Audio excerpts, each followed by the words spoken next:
Hey, Father. How you doing? Oh, I got my hands tied. Got a furry friend in the studio. So, what story are we doing this week? Amazing. Okay, call back later. Oh, God. Hey, guys. This week, we are going to talk all about the rise of King David. And obviously, my homegirl in my hands is very excited.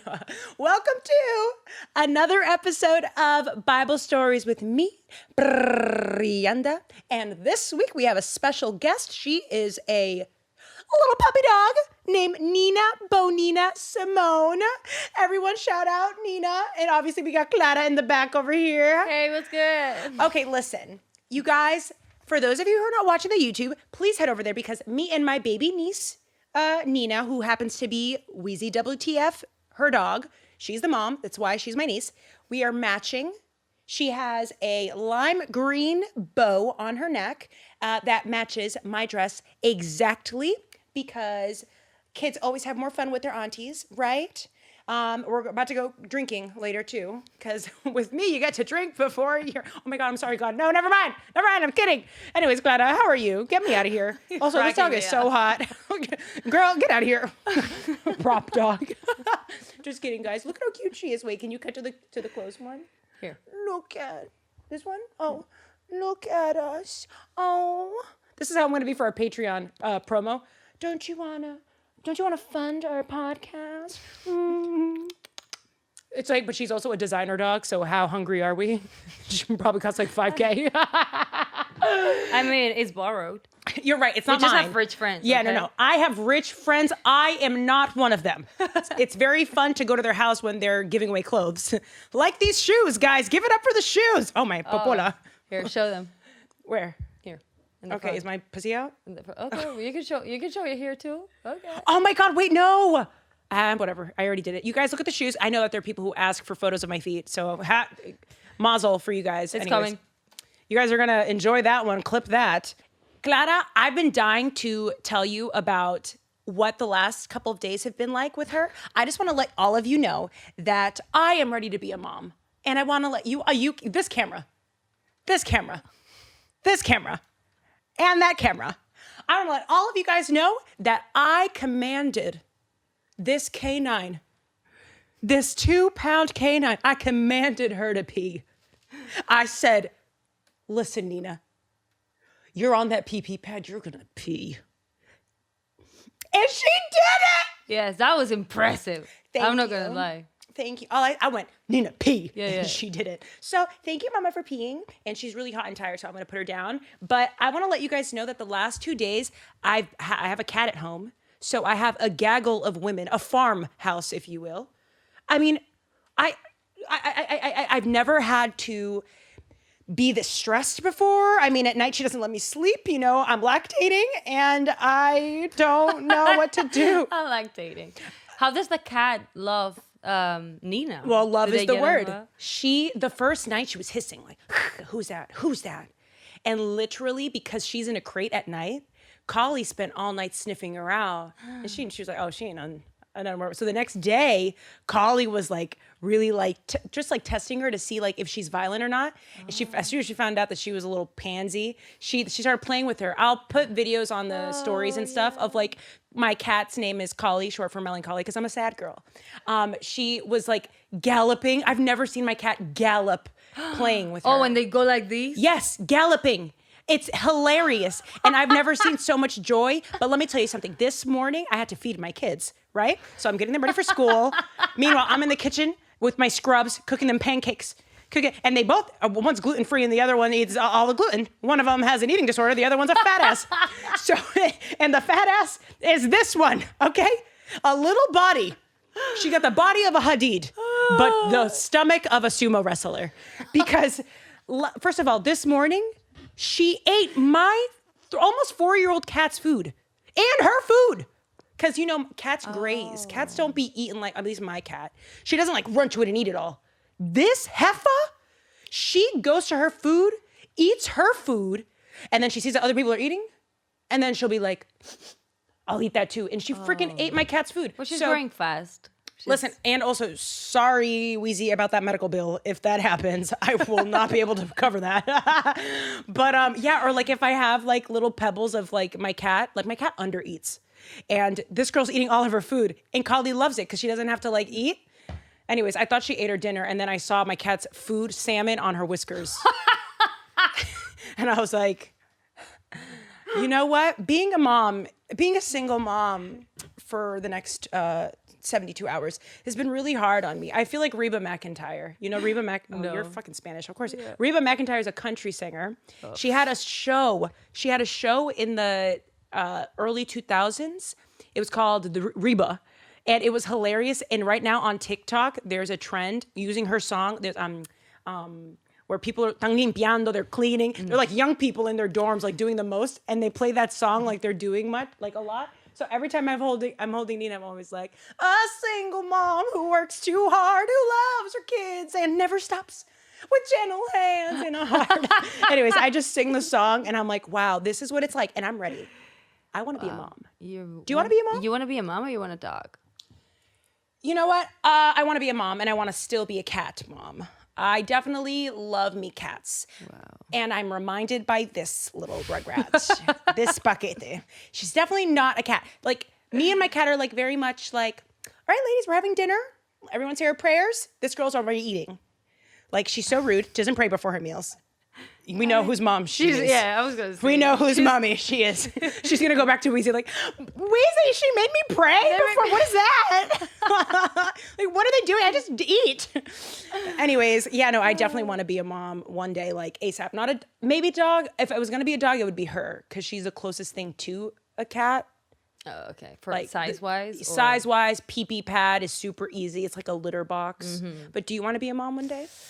Yeah, definitely one day. Not anytime soon, but yeah, sometime for sure. Do you think about it at all? Not really. Like, not as an immediate thing where like I'm having an urge to be a mom. Like, I know eventually one day I want to have children, and you know, I think of future situations like, oh, you see some things sometimes and you're like, oh, when I have children, I'll do it this way. But it's not a tomorrow thing. Oh, okay. Not at all. Well, you were saying in the other room that you were going to be a softie of a parent. Yeah. So that's the type of expression. Like, I know that when I have a child, I'll be strong in certain things and like a softie in other things. But that doesn't mean that I'm planning on getting pregnant anytime soon. I'm not planning it, but the way I'm acting, it's like I'm having it next week. Like, I'm ready, and I will be a tyrant. I don't want to be my kid's friend. Nope. No, I don't like when moms are kids' friends either. Like, you have to, like, of course you can be nice and approachable, and of course they shouldn't be scared of you, but you're the mother. You're not a friend. I want them to be scared of me a little bit. To have respect, yes. But that's your Spanish side, because that's how we are raised. Like, parents are scary when you're a child. Yeah. And there's this, like, I find it in American families, there's this, like, desire to really understand your child, which I understand. Having your child have agency, I think, is important. And I didn't see that in my parents. I didn't see that in my grandparents. I didn't see it in my great-grandparents. So I see where that applies and how that could be beneficial for the child's future. However, I feel like we are putting too much emphasis in that now. Like, why are we talking about my child's sexuality before the age of 16? Like, 18 even. I don't know. No, sexuality you should start sooner. Okay, no. I don't know if I want to do that. No. What do you mean? Because... Or what do you think I'm saying? Or do you want me to just say what I mean? I think you're saying do not, like, tap the topic until they are 16 or 18. Yeah. And I'm not talking about your sexual organs. Your I mean how identifying by a sexuality. Those conversations are being had by children in schools now, or like even in social media. But what do you? I don't. Okay, so when people talk about being gay, about being straight, trans, whatever the heck, when kids are kids. I want it to be, it's so important to keep their innocence and keep that kind of like purity, and like, you know, they're going to get to it when they get to it. I feel like when you start adding oh, my kid is straight. My kid is, I don't want them to even talk about or even like discuss that. You know what I'm saying? Okay. I see where you're going. I agree partially. So I agree but that's in general, regardless of the age. I agree where you don't have to emphasize whether you're who you are. You don't say I'm Brianda, black hair, because, like, whatever. That But we see that. That's a little different. Okay, but I understand what you're trying to say. Okay, I'm Brianda, my IQ is whatever. Got it. No need. Like, do you know what I mean? Like, but when it comes to sexuality, I think it is actually very important to talk to them, not when they're 5, because they don't have any sexual desires yet. But when you start pre-puberty or puberty, that's when puberty. That's when it starts to grow, and it's important for them to know because, quick question. What age did you lose your virginity? Were Can I you be honest with 18? you? Me? Yeah. I was the week before, not the week. My birthday's in February, and I lost my virginity in January. So like the month before my 18th birthday. Oh, you're a good girl. I lost mine at 14. And Wow. I know people in Spain that lost their virginity before the age of 14. Yeah. So if a child, because now I think about it and I see my nephews are 14, I'm like, what? They're like literally scaring the crap out of me. Yeah. So if they're going to experiment, because at the Actually, age you're of not scaring 14, me.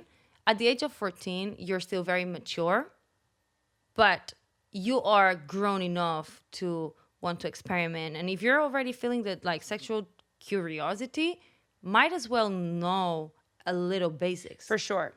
And that's so maybe let me rephrase that. Not about sexuality itself. It's the identifying by your sexuality as a child, I think is useless. I don't think that it holds enough weight for your future, for the long term, not for the future that I desire for my kids, which of course isn't the most healthy way to view being a parent. I'm not even a parent yet, guys, by the way. Like, I'm not a parent yet. I'm just saying, like, how I have a niece, though, and I helped raise the eldest, so I have somewhat, I can say a little bit, I can say more than most people when you literally are there for your nieces so closely, so intimately. I'm like a aunt mother to them.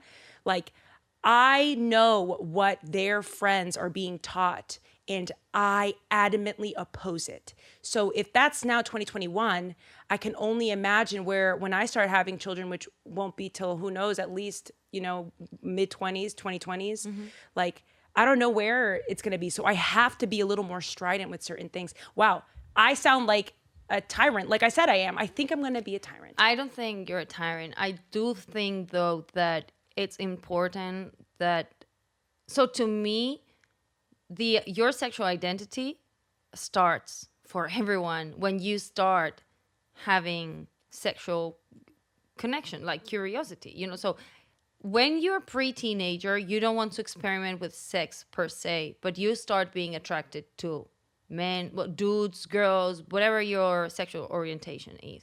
And I think that it's important that from an early stage, before that happens, no need to bomb the child with this information. Let the child play, but make them aware that, well, you have a religious background. I don't know how you It's not stand on even that. but that this is an option, that you don't because I have so many friends that are gay, gay dudes, that part of their most traumatizing stage was, I feel that I like something that is not what the society is telling me, or it's not what the norm is, and I don't know how to approach it because I don't. Do you know what I mean? So I'm going to repeat this, and I think it's because if you missed it, then I think know I other people think are I'm not missing it. understanding No, but I think other people 100% are missing it. The identifying by your sexuality is what I adamantly oppose, and I'll tell you why. Okay. Understanding, observing sensations that come up when you see a boy or a girl, like, mommy, I'm attracted to this or that or whatever. Like, you're there to be supportive, to walk them through. That's your job as a parent, to be a guide. Gotcha. I think there's a difference between observing what's occurring to you and identifying by that. We were just talking about that with anxiety. Observing that means that you are these. Exactly. Or you're maybe binary. What I'm saying, okay. but we live in a culture where we identify by sexuality. Okay, what is sexuality? What's the let's just say if sexuality was a boat, what's it floating on? It's emotion, right?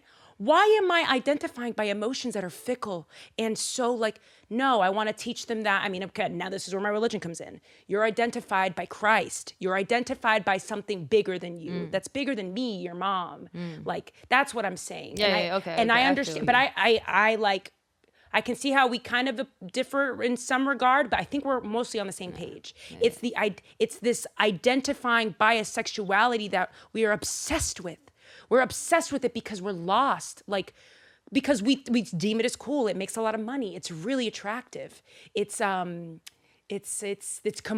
now. There's especially here in America. Like, it's especially crazy. in America. I haven't heard of bisexuality as much in my whole life as I have here in America. Or I have not known so many bisexual men or women before until I stepped in America. So I don't know if it's like that you are more progressive in that sense. So people in Spain that are bisexual don't even know or don't have the support system to say it out loud. And that's why I don't know about it. Or that it's, I don't want to say it's a trend because I know that what like people that truly are bisexual, like that's not, I don't identify it as a trend or whatever. That's real. But I do believe that there are people that are not bisexual that, play with it because is the new thing now. I think the identifying by a sexuality comes from this, and I'm just brainstorming here. I don't know. I'm just thinking. I'm percolating. The ideas are percolating. I think it's because we've now entered an era where we're not bound by religious texts. Like we're not in the Middle East, where we're not in North Korea. I was just saying, I was just listening to a mind-boggling episode of Joe Rogan's podcast with this writer, a North Korean refugee. She escaped a captivity. She was a prisoner there in North Korea. Her name is Yeonmi Park. If you guys haven't seen it, please watch this. In America, we have so many liberties and freedoms and luxuries and opportunity that we've separated ourselves from any kind of like our moral landscape is founded on what is relevant. And right now, what is relevant is sexuality, is popularity. And again, this is a very first world situation. I know I have listeners in other countries and stuff. Please shoot me a DM. Let me know what's going on in your neck of the woods. But that's just me. That's just my inkling. I think it's because we have no morals. No, I don't want to say that. Just because you're not religious doesn't mean you don't have any morals. That's not true. I think it's because we're distancing ourselves from this.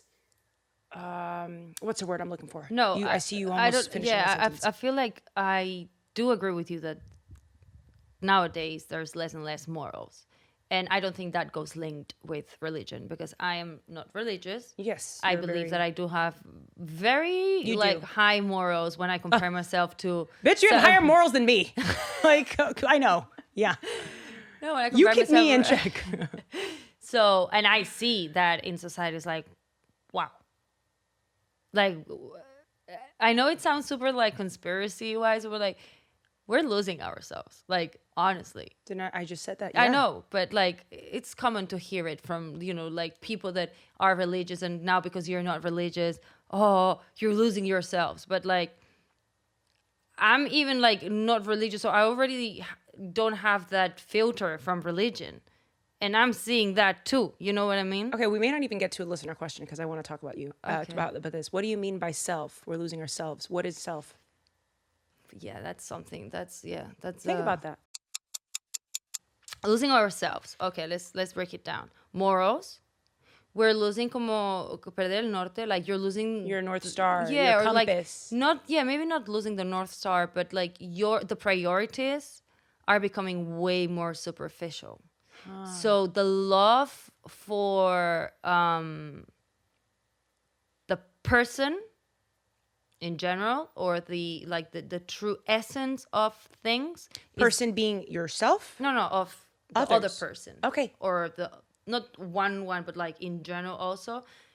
It's getting lost, and or not, maybe not lost, but it's transitioning, and priorities are moving to a more superficial, approach or. So, with regard to your non-commitment to any really spiritual practice, you're also, like you said before, you're someone that's very like clinical. You're very logic based, even in the way you speak. I've also find that to be a common characteristic among many atheists. I'm friends with a lot of them, you know, and I was one. Like, what is the definition then of good? Like having, you said, you said, what is self? You said something about morals. I think that was the first thing you said. So who deems good and who deems bad? Like, where does that come from? There is, most of it is common sense and experience that you. Common sense. What if common sense? Yeah, is for common sense someone is not to that common, kill, to be honest. yeah. Yeah, but experience for one. Okay. Also, what you are taught from your parents or teachers or like whoever raised you, that does a lot. Kind of like that nature versus nurture. Yeah, exactly. Like you as a human being, for most part, you know that certain extremes are good or bad based on how you feel. Like, I wouldn't like to be killed. I know that's not a good thing. I value my life. I know that it's a bad thing to take away someone else's life. You know, I, however, like when you gave me flowers last week, or have a nice gesture. It doesn't have to be material, but like a thought, a kind word. I experience kindness, so I know that's a good thing. Okay. Throughout experience of life also, I've learned that sometimes you try to be kind, but the fine line between kind and full is very thin. That's something you learn through your experience. So now you have to find the balance between good and like not doing bad. Like, you don't want to be rude, but you don't want to be too good and then taking advantage of. Does it even make sense? I don't know. I'm just shooting words. No. I'm into this. I like, welcome to Super Trip Talk. This is my other pod. So I always find it so fascinating to hear where people go with that response, especially those that are non-believers. Because what the words that you guys say come, like, I understand what the words are saying, but in my head that is being transmuted as God. Your religion. Yeah. And God. I said before, I'm not religious. I don't believe that there is a God or a higher power, entity, whatever. But I do agree that a lot of things that the Bible say, like, I don't think the Bible is wrong for most part. Except for the parts that, it says, oh, God came because I don't believe in a God. So to me, that is like, okay, that's a nice story, but I don't believe in it. But like, when you're talking about, or even the metaphors that the Bible, like through their stories. Yeah. At the end of the day, it's a story about humans. Yeah. Like, and that's life. That's how life is. So you asked me the other day, you were like, but in the, but I have what did you ask me? I don't want to get it wrong, but you said something along the lines of, why would he create all these different religions, all these different cultural backgrounds, all these different social classes, all these things that would cause wars? And did he do that? And when you said that, I don't know if I had the answer, and you hear me say on the show a lot, like, I don't know. But I remember thinking, well, the Bible shows us that very thing you just described that's happening today, because it's historical. I almost want to stop calling the Bible because there's so many connotations to it. I want to start calling it an ancient source text, because that's what it is. It's an ancient source text that was written 2,700 years ago. Like, it's historical. Like there were these people who thought to even document these things on Dead Sea Scrolls for humanity, and it's still around. Yeah, that is so impressive. It's like, yeah. That is impressive. So when you ask me that, I don't know, it kind of brought me back to, well, my ancient source text is worth investigating that question. Mm-hmm. But from the looks of it, it existed back then too. Mm-hmm. That sexual identifying thing that I talk about today, that existed back then. But at the end of the day, like, humans are humans. So there are characteristics, like whatever characteristics makes us who we are. Yes, society has a huge influence. The times that you live in have a huge influence. But there are some basic traits, like the desire for power. You see throughout history, in the Bible and outside the Bible, desire for power. Humans have this desire for power, regardless of what times you live on, like since early stages.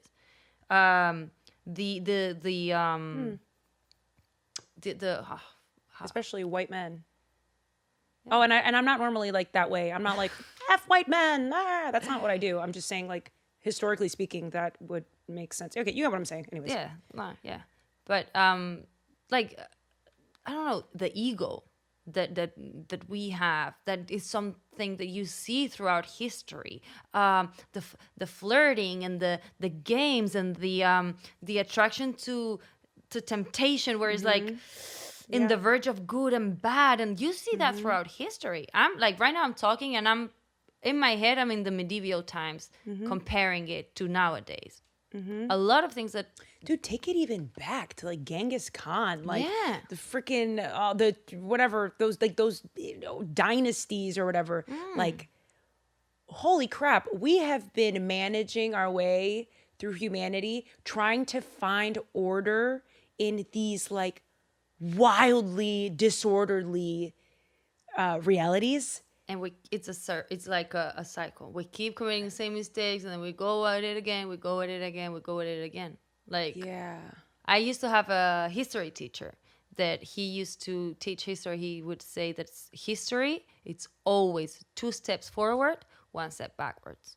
That's how we move forward. 2 steps forward, 1 step backwards. And it's true. If you look back in time, it's like, oh, all these societies out of the sun, like they make all these progressions and, you know, like all these changes. Women are not now allowed to vote and to drive and to dress however they want, and then boom, 1 step backwards. Some people refer to that as like a pendulum swinging. Yeah. Like the pendulum always swings. Yeah. Or even in politics. It's always right, left, right, left, right, left. It's so funny because the things of God see no name. It's almost insulting. How people try and politicize God or religion and stuff. It's so annoying. God is probably looking from above, being like, or not above, God is not above or below. It's everywhere. It's, I'm treating you guys like children, sorry. But like God is probably looking down and being like, how reductive. Like, I am not with that. What is this? You know what I mean? That's why church hurt is real, because it comes from people. Like, I'm not going to talk about the listener question. There was a listener question about like how new believers become discouraged or dissuaded by older generations, or how do you deal with that? I'm paraphrasing if you wrote that, but like, it's understanding that we're all flawed people and that your compass comes from one source and one source only, and that is God. And the best way to get to know God, the best way to get to know that or nurture that like interest in you is it's like, I keep on saying, like, it's an isolating, almost crippling experience, but you have to like go through that in order to even taste what that would be. Like, my self is rooted in my belief in God. So it's like, and that's an example. Not everyone's will look the same, but for me, it's such a surefire thing. Like, I have that in my pocket, in the tuck, like, because I go on dates with, like, I don't even know where I was going with this. Dude, we're trippy gals. We're trippy. No, that was a really dope discussion, Clarita. I like it. I'm into this like deep shit. Me too. That's why I like you, I knew you were different. You were so hot too, so I was like, Another one? We're twins. We're twins. You're one of us. I want to have a clan of hot, deep girls come to our live shows. Like, if you're hot and if you're deep, and I don't care, and don't, I'm not talking about traditional, conventional attractiveness, okay? I'm talking about if you believe you're hot, I'm talking to you. That confidence. That confidence. Comes with the high... This is what I want. If you find yourself hot and sexy and believe in yourself and have these spiritual curiosities and are deep and stuff, come to our side. Come to our live shows. Come to also our Patreon. Another plug that does not exist yet, but it will. I'm just dipping my toes in the water. Anyways, let's get into this week's episode, yeah? You guys ready for today's episode? Because we are going to be talking about the first years of King David's reign, as told in 2 Samuel. If you did not watch last week's episode, please do. Like, we just finished 1 Samuel, the story of, obviously, Saul's death and David's anointing, yada, yada, yada. The reason why you see in the Bible that there's a 1 Samuel and a 2 Samuel, and also a 1 Kings, 2 Kings, 1 Chronicles, 2 Chronicles, anytime you see that, it's because originally they were written on one giant scroll, but in order to house them, they were too big, so they had to split them in two. Kind of cute, right? And 2 Samuel was not written by Samuel, because as we know from 1 Samuel, the previous episodes of Bible stories, Samuel died. Remember Saul had to bring a medium to get him from the dead. You know what I'm saying? Remember that? You would know if you watched the other episode. Please help me out, get the views up. That we talked about that last week's episode. So the 2 Samuel is actually written by two prophets. The prophets were named Gad and Nathan. So don't be confused. Like, Samuel didn't write this from the dead. Like, he's definitely dead. 2 Samuel was written by two prophets. Now that that's all out of the way, let's recap where we left off. Israel is a mess, okay? Samuel, the judge, the prophet, the leader, he's gone, as we just discussed. Saul, King Saul, died. 3 of his sons died with him. So as you can imagine, the kingdom is wrecked. They don't know what to do. And David, we know that he has been informally anointed, right? But remember, he is in Philistia. He's over there with the Philistines, remember, making a ruse, winning battles, like beating the Amalekites. You know, David did that from a distance, right? But right now, Israel is not in a secure place. So while David is in Philistia, he doesn't know that Saul died. Hello, he actually, from where he was to where Saul died, it was like a 4 or 5 day trip. So the news definitely didn't get to David. So eventually, some Amalekite hears word of Saul and all of his sons, not all of his sons, but 3 of his sons' deaths. And he gets the news to David like a messenger. He's an Amalekite messenger, okay? Y'all. He goes to David and he says, "Oh my God, David, have you not heard the news?" And David's like, "No, son, about what?" "Boy, Saul is dead, and his sons are too." And David goes blue in the face. He can't believe it. And then this little messenger boy keeps talking. He goes, "Yeah, you know what I'm saying? Yeah, actually, I killed him." David's like, "What? How? Keep going, kid." And the kid's like, "Oh, yeah, you know what I'm saying? Like licking his lips. It was easy. It was no thing, y'all. I know he was trying to kill you, but I'm Team David over here. So, I just had to do what I had to do. He was sitting on a sword, and he was half dead. And, I saw him still talking and stuff. So I was like, yo, you want me to help you out? Because I could just, I got you." David said, "So you killed him, huh?" The Amalekite kid went, "Yeah, I killed him for you. And I also have his crown here." Y'all, David was pissed. David was pissed. And by the way, this little boy, Clara, this little boy was capping, okay? Because we know from Samuel's retailing on 1 Samuel, we know he didn't get killed by a little boy. He killed himself. Like, you know what I'm saying? That boy is obviously capping. He's obviously trying to, you know, like get good favors from like the next king. He's like, oh, David's going to be popping. Oh, so let me just like, you know, I got you, king. I killed him. No, you killed a king then. And, you know, David, because he wasn't around, for all he knows, David, that boy's telling the truth. So Dave, let me get into the scripture for some context. Okay, guys? All right. So scripture, 2 Samuel. Oh, hi, Nina. Scripture, 2 Samuel, chapter 1, verses 14, by Nina, chapters 14 to 18. David said to him, how is it you are not afraid to put your hand to destroy the Lord's anointed? Then David called one of the young men and said, go execute him. And he struck him down so bad that he died. And David said to him, your blood be on your head, for your own mouth has testified against you, saying, I have killed the Lord's anointed. David had that boy murked. Yeah, don't lie. The moral of the story is don't lie. Stop trying to like fake it. What's going on? That's a bad start already for this Terrible kid. start. But it also kind of goes to show you, I mean, high tangy, not really high tangy, that like how evolved David is. Because any other man would have been like, yo, not only am I happy, I'm going to promote you. I'm going to make you a commander in my army. But David keeps it consistent, and David knows that he is a servant to the Lord first. How humbling. He's humbled. No ego. No ego. The best leaders don't operate from a place of ego.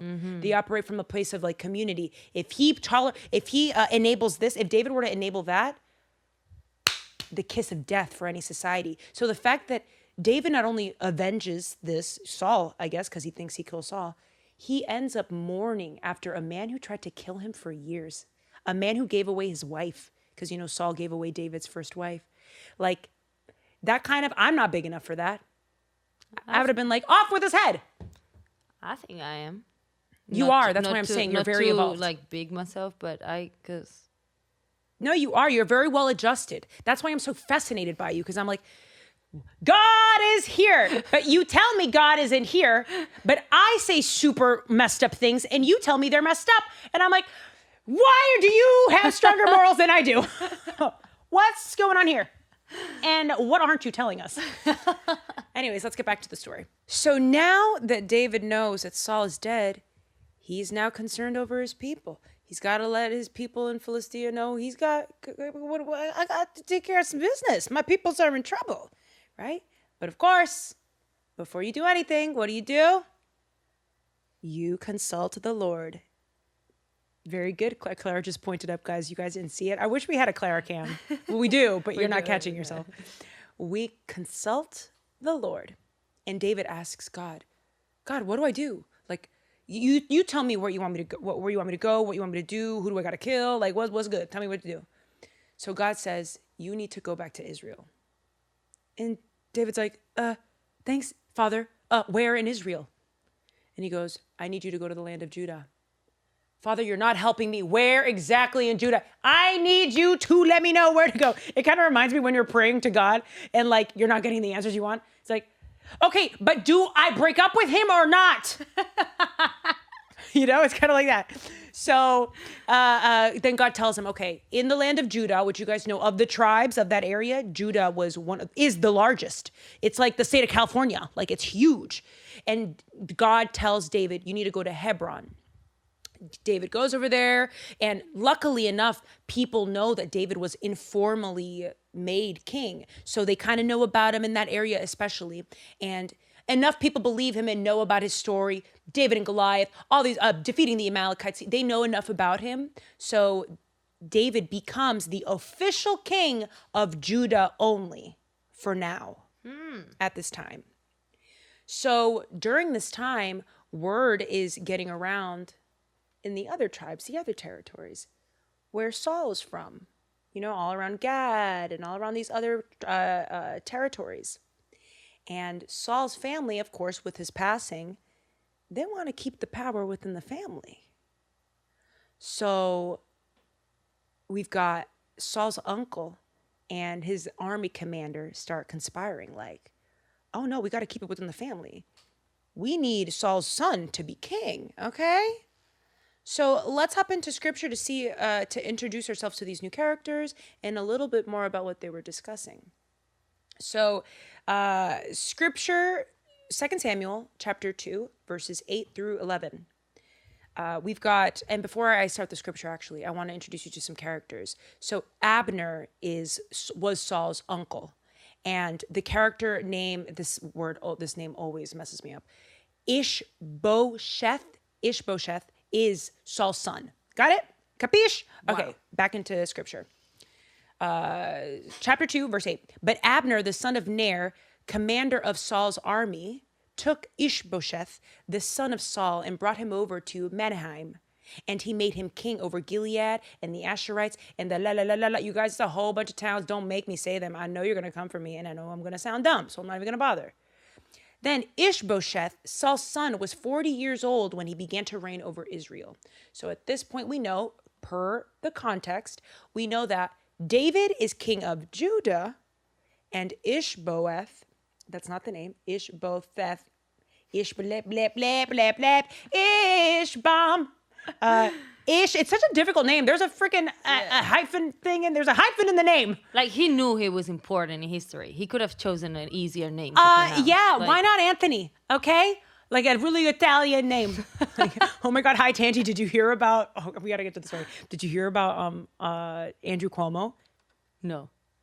The governor Yeah, resigning? Yeah, I know. Oh, did there he? was something, he started mentioning like he was Italian and that's why he's handsy or whatever. Girl, okay, you guys, maybe I'm makeshifting this story, but like, listen to that. That was a high tangent. Okay, anyways, so now we have two kings in Israel.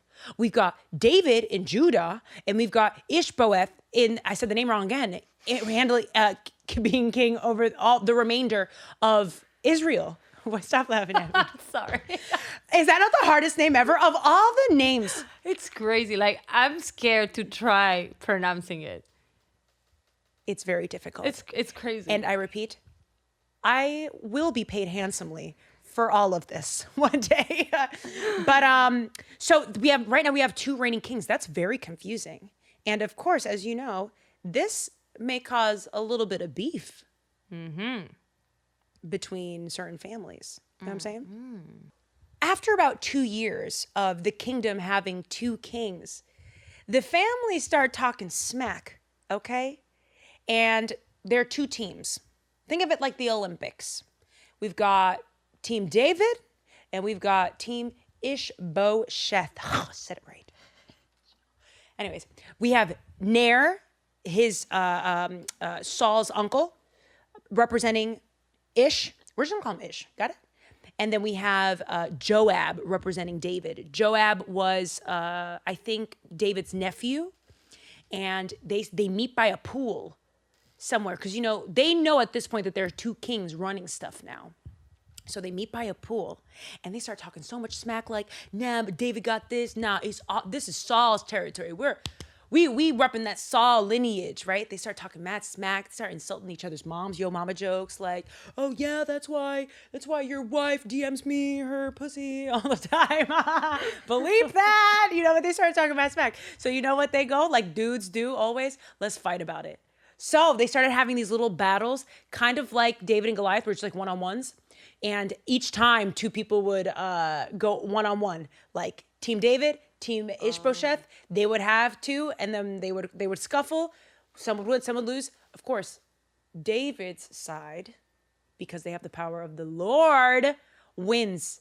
Dude, technically all of them die, but David wins. Like, I don't know what kind of rules they have in place. They have to have some kind of rules in place. But these people were savages. But Abner and Joab, Abner's team IshBosheth, they hit a truce because they're like, okay, if we keep doing this, David's team is going to kill all of us. So they hit a truce. And then things are kosher for just a little bit of time. All right, y'all. Now, this is where we get a little bit telenovela drama, okay? You guys, Queen Nina is lip smacking over some water here. Can't you see I'm trying to work? I gotta pay the bills, okay? I'm a single mom. David is acquiring power left and right, obviously with those little battles. Like he's really making himself known, and like there are territories that are being won over by David. David also has his 2 wives, you know what I'm saying? He has 3 kids for each wife. Just I wanted to bring you up to speed. Anyways, so let's pop into Saul's territories and see what's happening there. It appears we have a bit of a family debacle that happens over at Saul's kingdom, right? So IshBosheth, can you see me straining to say that name right? So apparently IshBosheth gets word that Abner slept with one of Saul's old concubines. Cut to Clara's face. Are you cutting your face? Because this is hilarious. Yep, that happens. And Abner is like, I'm sorry, what? What did you just say? He's insulted. He is borderline offended. Now, let me bring us some Bible stories, Brianda context here. The reason why Abner, because we don't find out if it really did happen or not. Okay. But the reason why Abner's so offended is because back then, it really isn't an offense if someone who has died, if you sleep with their concubine, because technically they're dead. But the real offense here, that would be my daughter. The real offense here is that once you see someone, especially in a kingdom where they're still figuring things out, if you see this commander of Saul's army, Abner, start to sleep around with his ex-wives and stuff, you could imagine that maybe he's looking to overtake from the inside. So that's why IshBosheth came up to him, but that's also why Abner was extra offended. He was like, what? After all I do for you, I repped you, I put you in as a king. Like, what? So this pisses Abner off so much, guys, that Abner says, you know what? You ain't a king, and we all know it anyways. It's David. Yo, I swear I read that and I went, oh wait, the tea is hot. Okay. So then, wait, I want to go here. Here. Okay, so then Abner goes up to David's spot and is like, hey, yo, listen, I'm flip-flopping. I'm a bandwagon fan. I am no longer Team Saul. I am in your team, okay? I don't want to be with IshBosheth. I can't even say his name. I'm with you, David. Much easier name. And David goes, okay, hold on. What's in it for me? He's like, what? There's no ulterior motive. I promise. Like, I'm here. I'm good. Like, I'm yours. Where do you want me? And David goes, okay, then I'm going to propose something. Do you remember when King Saul gave my wife away? I want you to get my wife back. Michal. You guys remember? Ooh. And Abner says, I mean, that'll be kind of difficult considering she remarried. But sure, I'll do it. Fine. So, and of course, Abner wants to gain David's good graces. You know, he knows, you know what a commander knows what he's got to do. So Abner does that. Abner's going out, organizing, planning Michal's arrival and whatever. And y'all, I almost like, the Bible is such a great story, dude. Joab finds out that Abner, and just so we know, because I know that there are going to be people who are smoking weed listening to this who need me to recap real quick. Joab is Team David. Remember from before with the pool boys? Joab is David's nephew. He was always been Team David, okay? And Abner was Team Saul at the pool, but now Abner's crossing over. David approved of it. If he gets Michal back, his ex-wife, will now be his present wife. Not really an ex because he was stolen from her. You get the picture. Joab finds out that Abner approached David and said, I want to be a part of your team. And once Joab figures that out, Joab, being David's road dog, is like, and you believe him? No, he's not saying that because he means to. He's probably just trying to weasel his way in here and then take over. What are you doing, David? Come on. David said, I can assure you that's not the case. I promise you, cool off. Joab goes, yeah, I'll cool off. Yeah. Freaking goes to a dive bar, gets drunk. No, I'm kidding. He doesn't really do that. But for the story, he goes to a dive bar and gets drunk. And then he finds Abner and kills him. What? Look at the camera again. What do you want me to look? Because I'm shocked either way. No, yo, like these people, this is what and like, you know what this reminds me of? Like, because I believe that these things happened. I don't believe them as fable. This is the Bible. This is my ancient source text. Like ancient source text. When you're in desperate situations, yo, the mind does wild things. You know what you do when you're in desperate situations. I know what I've done in desperate situations. They haunt me to this day. And Joab kills Abner. But Michal ended up going to David because she wanted to go back to David. There's a whole other bit of drama there. I'm not going to talk about it because then this would be a 3-hour podcast. But Michal is now in David's presence, and now David has 3 wives around. And Abner is dead, and Joab killed him. But the Bible is wild. Once David hears about Abner's death, David mourns. David laments the loss of this man because he believed in him despite Joab's anger and overprotection of his uncle, David. So as you can imagine, once Abner dies, you know, Saul's people are in a scuffle. Like they're really nervous right now. Like what's going on? Is this the takeover? Like, is this it? We're done? So among this era, this block of time where we're transitioning power and Abner dies and Saul's family hears of it, David's savages, you know, he's got a strong army. They start really going ham for David, thinking that they're really beefing. Does that make sense? Like thinking that something's como like bigger than it actually is. Mm-hmm. Well, I mean, this is pretty urgent, but they're, you know, when people don't have the like information, they start blowing stuff up. Mm-hmm.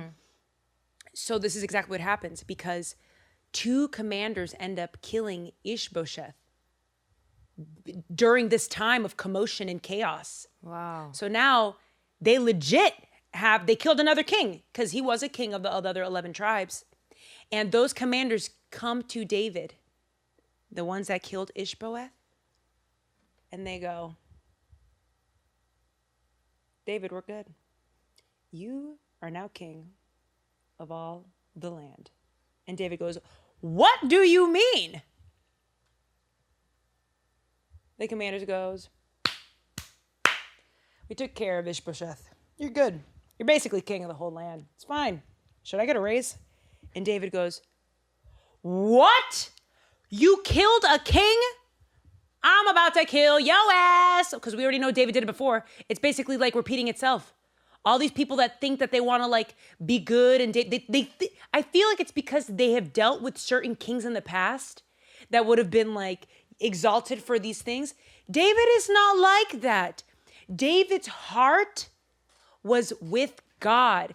One of the things that David is most known for is for having his heart be like tethered to God's, you know? So once David hears about this, he does not celebrate. He does not promote them at all. He kills them because they killed a king, King IshBosheth, which is a crime of the highest degree. So, you know what? I love a man that keeps it consistent. Oh my God, I am so hot. Can you tell? You guys, can you tell? I am shining. Yeah. You don't All of look this shiny. money, I've been losing my mind. And now, for a little bit more context, after these 2 commanders reveal to David that they killed IshBosheth, and David condemns them for doing that, let's hop into scripture. First, 2 Samuel chapter 4, verse 11 and 12. How much more when wicked men have killed a righteous man in his own house on his bed, shall I not require his blood at your hand and destroy you from the earth? Because they killed him in his sleep. That's why you mentioned the bed. Okay? And David commanded his young men, and they killed them and cut off their hands and feet and hung them beside the pool at Hebron. And they took the head of IshBosheth and buried it in the tomb of Abner at Hebron. So we know that David took care of business. Like although his people flubbed and made a mistake, it doesn't matter. He's just at this point, right? We're not at the second half of 2 Samuel yet because David messes up. But stay tuned for next week's episode for that. And that's basically where I'm going to leave you guys off and as far as 2 Samuel goes. But you know me, I like giving you guys a little bit something extra. And I wanted to, since we're kind of like studying in a playful way, this is comedy though, I wanted to remind you guys that during this time, a lot of the book of Psalms is currently being written by David. Like we said before, the book of Psalms is another book in the Bible. And 75 of the 150 Psalms were authored by David. So it's important to, if you really want to understand the story, to dive into what, it's kind of like reading David's journal. Do you understand what I'm saying? Does that make sense, Clara? That's interesting, yeah. Yeah, so you kind of, while you're reading, you get to see a little bit of, oh, so that's what he meant. That's what he was going through. Because right now in 2 Samuel, you're aware of the actions, what he did in order to get to like, where do I go? And we know what he does. But we don't know what he's thinking about. We don't know what he's actually experiencing, right? And I made a note of some of the Psalms that I think would be beneficial for this episode. Please read them, guys, if you will. I won't be dissecting all of them now, but I'll dissect a couple. So read Psalm 6, Psalm 8. Oh, Psalm 9 is really good too. Psalm 10. Psalm 10 is so, okay, sorry. I should have just said 8 through 10. Okay, Psalm 10. And the reason why I really like Psalm 10 is because, remember, this feels so good. It gets me excited. Because you know how in 2 Samuel we hear David reach out to God and ask him for guidance and stuff? Mm-hmm. We assume that God comes all the time and he's very clear, and you know what I'm saying? That's not the case always. And it's revealed in Psalms, because in Psalm 10, let's read it. Oh, this is so beautiful. David asks, like, where have you gone? You know? Oh. So Psalm 10, chapters 1 through 4. David writes, "Why do you hide yourself in times of trouble? In arrogance, the wicked hotly pursue the poor. Let them be caught in the schemes that they have devised. For the wicked boasts of the desires of his soul, and the one greedy for gain curses and renounces the Lord. In the pride of his face, the wicked does not seek him. All his thoughts are, there is no God." At this point, David, it's obviously poetic, right? But he's describing this sense of confusion. God, why do you make the worst people be leaders? Why do you make these evil, wicked people rule over innocence? Why does that happen? Mm-hmm. It's kind of like the book of Job, like why suffering occurs. And that's so humanizing, because we can all understand that. Mm-hmm. Like, why do these things happen? Why aren't you listening to me? Why aren't you, find me? And there's also another Psalm, Psalm 87, that is so dope. God, I have so many. I'm just picking one, guys, because I could go on and on and on. But I don't know. Psalm 87, 4 to 7, verses 4 to 7. "Among those who know me, I mention Rahab in Babylon. Behold, Philistia and Tyre with Cushu. This one was born there," they say. You guys are probably confused while I'm saying this.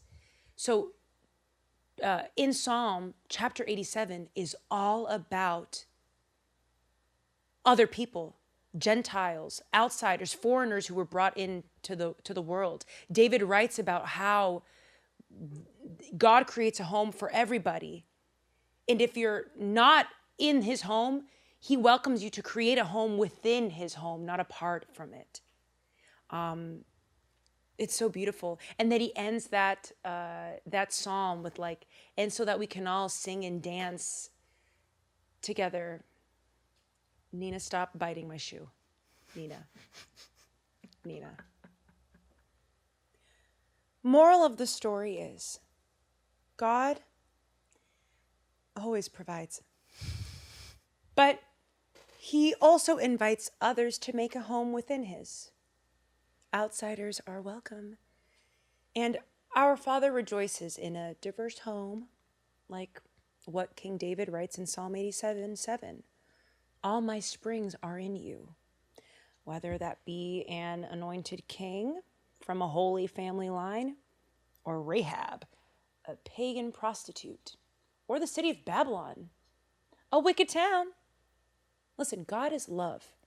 And the Bible shows us that showing grace to our enemies can strengthen our relationship with God, with love. I mean, when David learned about Saul's death, he mourned for him first. He mourned for his enemy. God provides for his people and invites others to sing and bask in it if they so please. So let's start singing, babes. Ooh! Oh, hey, Father. How you doing? Yeah, no, this is the last episode we do with the dog. Yeah. What? I'm not a single mom. The dog isn't mine. The dog is mine. He loves you. Listen, all we got to do is talk to Wheezy and be like, can I have it on the weekends? It's technically mine, right?